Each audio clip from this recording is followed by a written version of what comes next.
हमारी खास पेशकश टैक्स मंत्रा, जिसमें हमेशा की तरह हम उठाते हैं एक ऐसा टॉपिक जिससे कि आपके टैक्स से जुड़ी जो उलझने हैं वो सुलझाने में मदद मिल सके। अगर ऐसे में आपके भी कुछ सवाल हैं तो वो आप हमें भेज सकते हैं। लगातार आपके कुछ सवाल हमें अब काफ़ी ज़्यादा मिलते हैं, तो कोशिश हम यही करते हैं कि ज़्यादा से ज़्यादा सवालों को अपने शो में शामिल कर सके। और अगर तरीका आप जानना चाहते हैं तो तरीका लगातार आपकी स्क्रीन पर फ्लैश होता रहेगा। आप हमें हमारी मेल आईडी पर सवाल मेल कर सकते हैं, साथ ही हमारे फोन लाइन नंबर पर अपने सवाल व्हाट्सएप करके या फिर अपने सवाल की एक क्लिप आप रिकॉर्ड करके हमें पहुंचा सकते हैं। हमारी कोशिश यही रहेगी आपके सवालों को लेने की अपने शो के दौरान और उन पर आपके जो भी कंफ्यूजन है उनका समाधान देने की। तो चलिए शो की शुरुआत करते हैं। और आज का टॉपिक जो है वो एक कंटिन्यूशन में है। आपको ध्यान होगा कि हमने कैपिटल गेन टैक्स नियम पर एक शो भी किया था, जिसमें कि capital gain tax listed shares पे, अनलिस्टेड शेयर्स पे, इसके अलावा बायबैक से जुड़े नियम क्या होते हैं, राइट्स पर क्या नियम होते हैं, शेयर मार्केट से जुड़े जो भी कैपिटल गेन के नियम हैं वो हमने इस पर चर्चा की थी। अब ये टॉपिक इतना वाइड था कि एक भाग में नहीं हो पाया, इसलिए आज हम उसको कंटिन्यू कर रहे हैं और आगे इस टॉपिक को और बढ़ाएंगे और इस पर और चर्चा करेंगे, जिससे कि बहुत बारीकी से आपको कैपिटल गेन के जो नियम है वो समझने में आसानी हो सके। पहले तो हमने उसकी पूरी रूपरेखा आपके सामने रखी थी, लेकिन इसको आप आज थोड़ा और डिटेल में समझने की कोशिश करेंगे। तो कैपिटल गेन टैक्स एक ऐसा टैक्स होता है जिसे कि उसकी खरीद कीमत से बढ़ी हुई मिला करती है। मतलब जो भी कैपिटल एसेट पर आपको गेन होता है वो कैपिटल गेन कहलाया जाता है। और सरकार ने कैपिटल गेन टैक्स से जुड़े काफ़ी सारे नियम भी बनाए हैं, जो कि रिटर्न फाइल करते वक्त आपको उनका ब्यौरा देना भी ज़रूरी होता है। तो क्या है उनसे जुड़े नियम, ये भी समझने की कोशिश करेंगे। और इस वक्त सरकार कुछ विचार भी कर रही है, ये भी हम आज जानने की कोशिश करेंगे। और इसमें हमारी मदद करने के लिए जुड़ चुके हैं जाने माने टैक्स एक्सपर्ट और CA Sunil Garg ji. Sunil ji, thank you so much ET now Swadesh को समय देने के लिए। और हमेशा की तरह आप हमारे साथ जुड़ते हैं, आसाम भाषा में जो हमारे दर्शकों को आप समझाते हैं, समझाने की कोशिश करते हैं, उसके लिए बहुत बहुत धन्यवाद आपका। तो शो की शुरुआत करते हैं। सबसे पहले तो ये जानना चाहेंगे, और जो टॉपिक हम कवर कर रहे थे last time capital gain tax से जुड़ा, उसी को आगे कंटिन्यू करते हैं। और ऐसा भी हम सुन रहे हैं कि इन नियमों को लेकर सरकार कुछ बदलाव करने जा रही है, तो पहले उसका एक अपडेट दीजिए दर्शकों को कि किस तरह के बदलाव होने की बात की जा रही है यहाँ पर। देखिए पूजा, जैसे आपने एक सीरीज शुरू की है कैपिटल गेन के नियम को लेकर, और ये नियम बाकायदा बहुत कठिन नियम है, बड़ा कॉम्प्लिकेटेड है। और मुझे लगता है कि शायद आपकी बात या हमारे शो की बात सरकार के कानों तक पहुंच गई है, और उसके तुरंत बाद रेवेन्यू सेक्रेटरी ने कहा है कि हम कैपिटल गेन के नियमों को चेंज करने पर विचार कर रहे हैं, उसमें एक रिजीम में चेंज करने पर विचार कर रहे हैं। और जैसे हमने लास्ट एपिसोड में बताया था कि एनोमोलीज है, इतने ज्यादा कंफ्यूजन हैं। और जैसे मैं आपको एग्जांपल देता हूं क्या कंफ्यूजन है, सरकार क्या करना चाहती है। अगर आप इक्विटी म्यूचुअल फंड में, बहुत सारे लोग म्यूचुअल फंड में पैसा लगाते हैं, अगर आप इक्विटी म्यूचुअल फंड में पैसा लगा रहे हैं तो उसका होल्डिंग पीरियड केवल 12 महीने है, यानी 12 महीने के बाद वो लॉन्ग टर्म हो जाएगा, वरना शॉर्ट टर्म। लेकिन अगर आपने डेट म्यूचुअल फंड में पैसा लगाया तो आपको जानकर आश्चर्य होगा 36 मंथ में जाकर वो लॉन्ग टर्म होता है, 36 मंथ में। तो इन्वेस्टर बड़ा परेशान होता है। और अगर शॉर्ट टर्म हो गया उसका कैपिटल गेन, तो आपको पता ही है कि शॉर्ट टर्म कैपिटल गेन पर 30% तक टैक्स लग सकता है, जो भी स्लैब रेट आपका। ऐसे ही अगर आपका लॉन्ग टर्म में कैपिटल गेन हुआ, इक्विटी म्यूचुअल फंड पर होता है, यूनिट्स पर होता है यूलिप के, तो आपको 1 लाख की छूट भी मिलती है। लेकिन दूसरी तरफ आपको अगर इन पर नहीं होता है, डेट म्यूचुअल फंड पर होता है या बॉन्ड्स पर होता है, तो आपको छूट नहीं मिलती है। तो इतना कंफ्यूजन है। इसी तरीके से एक एनोमली और है, अगर आप जीरो कूपन बॉन्ड आपके पास है, तो जीरो कूपन बॉन्ड में तो नियम वही लगेंगे जो इक्विटी म्यूचुअल फंड वाले हैं। लेकिन अगर पास कॉर्पोरेट बॉन्ड है या डिबेंचर है, चाहे वो लिस्टेड भी है, तो आपको जो नियम लगेंगे वो लगेंगे 36 मंथ वाले। तो ये भी एक एनोमली है। लिस्टेड अनलिस्टेड शेयर को हमने डिस्कस किया था पिछली बार। लिस्टेड शेयर 12 महीने में लॉन्ग टर्म हो जाते हैं, अनलिस्टेड 24 महीने में। और बड़े मजे की बात है, जो प्रॉपर्टी है, मकान, दुकान, एग्रीकल्चर लैंड, वो भी 24 महीने में हो जाते हैं लॉन्ग टर्म। तो इन सब चीजों को लेकर सरकार गहन मंथन पर है।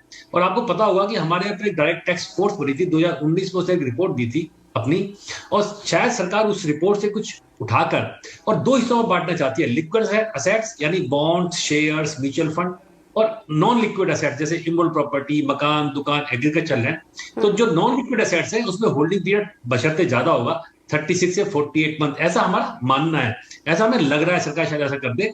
और जो लिक्विड एसेट्स हैं, शेयर, सिक्योरिटीज, बॉन्ड, उनमें एनोमली को खत्म करने की बहुत जरूरत है, और वहां पे होल्डिंग पीरियड होगा 12 से 24 महीने। बिल्कुल, चलिए पहले तो सुनील जी बधाई देना चाहेंगे आपको कि आपने इसको लेकर इस मुद्दे को उठाया। जो कंफ्यूजन है टैक्स पेयर के दिमाग में उसे आपने नोटिस किया और उसके बाद सरकार भी उस पर विचार कर रही है, ये काफी अच्छी बात है। उसके लिए सबसे पहले तो बधाई आपको। तो सरकार होल्डिंग पीरियड के नियमों को लेकर यहाँ पर परिवर्तन कर सकती है, इस तरह की खबरें निकल कर आ रही है, इस तरह की बातें हो रही हैं, जिसमें कि शेयर्स, डिबेंचर्स, बॉन्ड्स आदि पर 12 से 24 महीने और मकान, फ्लैट, लैंड पर 36 से 48 महीने का होल्डिंग पीरियड हो सकता है।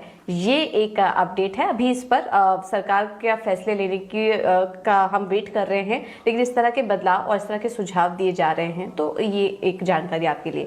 सुनील जी, अब इस डिस्कशन को थोड़ा और आगे बढ़ाते हैं और अब बात करते हैं म्यूचुअल फंड की, थोड़ा और इसको डिटेल में समझने की कोशिश करते हैं, क्योंकि काफी सारे अब रिटेल जो निवेशक हैं वो SIP करते हैं, म्यूचुअल फंड में निवेश करते हैं, तो उसके बारे में थोड़ा नियम आपसे समझना चाहेंगे कि क्या अलग अलग म्यूचुअल फंड्स पर कैपिटल गेन टैक्स के नियम भी अलग अलग होते हैं?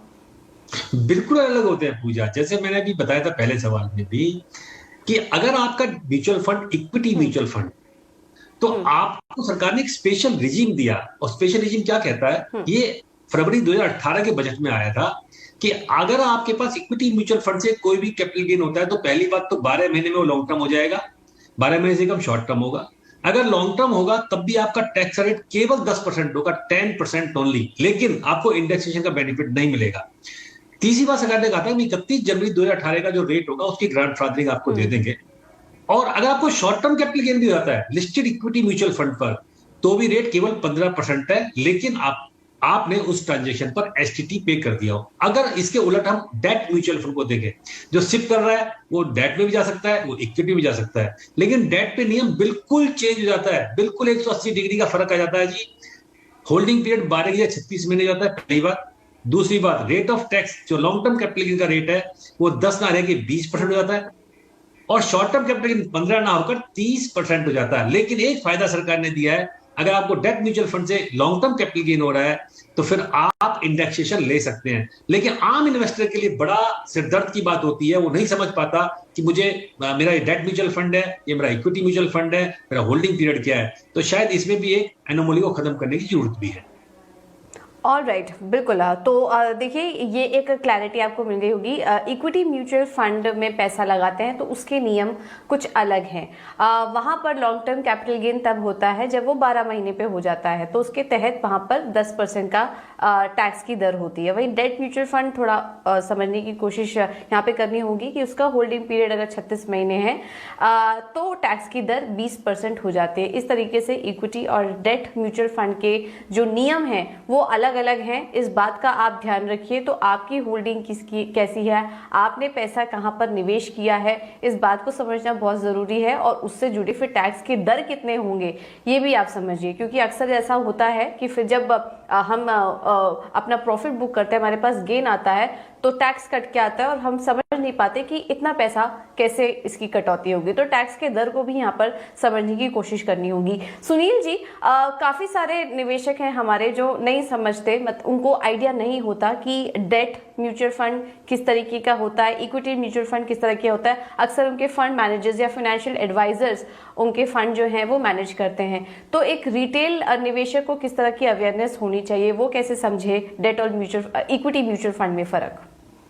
देखिए, सेबी का नियम यह है कि जो इक्विटी म्यूचुअल फंड, यानी जो म्यूचुअल फंड 65% फंड इक्विटी में लगाएगा वो तो इक्विटी म्यूचुअल फंड, और जो 65% कम से कम डेट में लगाएगा वो डेट म्यूचुअल फंड। ये तो एक टेक्निकल बात हो गई। लेकिन आप जब भी इन्वेस्टमेंट करें तो आपके पास पे जो म्यूचुअल उसका डॉक्यूमेंट है, आप उसको ध्यान से पढ़िए। उस पर लिखा होता है कि डेट म्यूचुअल फंड है या इक्विटी म्यूचुअल फंड है। क्योंकि अगर आपको नहीं पता और आपने गलती कर दी तो आप अपने टैक्स के बिल्कुल अपनी जो कंप्यूटेशन उसको गलत फाइल करेंगे। अगर आपने गलत फाइल कर दी, आपकी रिटर्न डिफेक्टिव आएगी और आपको टैक्स, पेनल्टी और इंटरेस्ट तीनों चीज लग जाती हैं। इसलिए ध्यान रखिए, पहले आपको पता होना चाहिए कि मेरा डेट है या इक्विटी म्यूचुअल फंड है।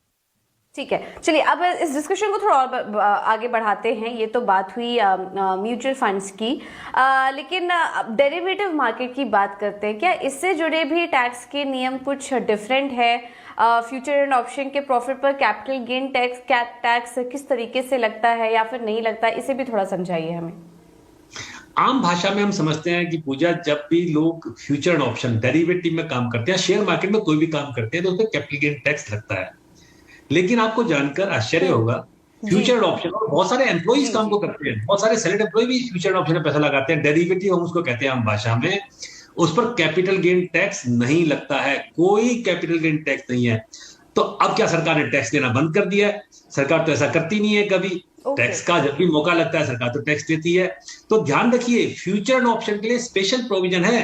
अगर आप डेरिवेटिव, जिसको हम फ्यूचर ऑप्शन भी कहते हैं, उसमें काम कर रहे हैं, तो हमेशा बिजनेस इनकम मानी जाती है। वो बिजनेस इनकम, आपने लिस्टेड इक्विटी में भी काम किया डेरिवेटिव में, तब भी आपको 10, 15, 20% रेट का फायदा नहीं मिलता। That is your business income. और बिजनेस इनकम होने का मतलब है पूजा कि आपको 30% के स्लैब पे टैक्स लगता है। यानी जो भी आपका स्लैब बनता है, मैक्सिमम स्लैब 30% है। पहली बात तो ये। और दूसरी बात, ओके। विशेषकर जो सेलेक्ट एम्प्लॉई, मैं उनको कहना चाहता हूं, अगर आप डेरिवेटिव का काम कर रहे हैं, तो अगर आपकी टर्नओवर 10 करोड़ से ज्यादा है फ्यूचर एंड ऑप्शंस में, और बड़ी जल्दी होती है, 10 करोड़ की टर्नओवर कुछ भी नहीं होती है डेरिवेटिव में, तो आपको टैक्स ऑडिट भी करवाना होता है। टैक्स ऑडिट 44AB में जाकर। ये भी ध्यान रखिए, जो लोग डेरिवेटिव में काम कर रहे हैं, बिजनेस इनकम है, बिजनेस ही लॉस माना जाएगा, उसको कैपिटल गेन या कैपिटल लॉस नहीं माना जाता है, और उस पर टैक्स ऑडिट के नियम भी लागू हो जाते हैं। ओह, तो ये एक इंटरेस्टिंग बात है जो कि काफ़ी सारे लोगों को नहीं पता होगी, क्योंकि हम इक्विटी मार्केट में निवेश करते हैं तो यही पता होता है कि उस पर होने वाले मुनाफे में कैपिटल गेन टैक्स लगता है। बट डेरिवेटिव को लेकर भी आप ध्यान रखिए। अगर आप एफएनओ में कारोबार कर रहे हैं, एफएनओ में आप ट्रेड कर रहे हैं, तो उसका भी आप ध्यान रखिए। उससे जुड़े नियम थोड़े अलग हैं।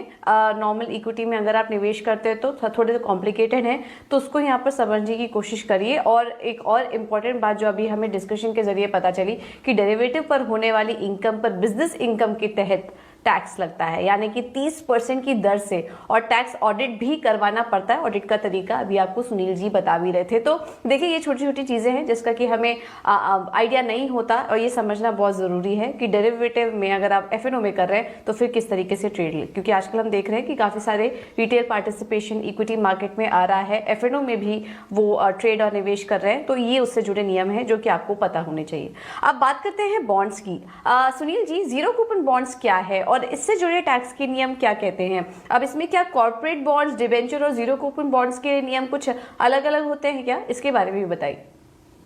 बिल्कुल अलग अलग नियम है पूजा, और बहुत कंफ्यूजन है। इतना कंफ्यूजन है कि आपका सिर चक्कर खा जाएगा। लेकिन हम कोशिश करेंगे इसको भी आसान भाषा में अपने दर्शकों को समझाते हैं।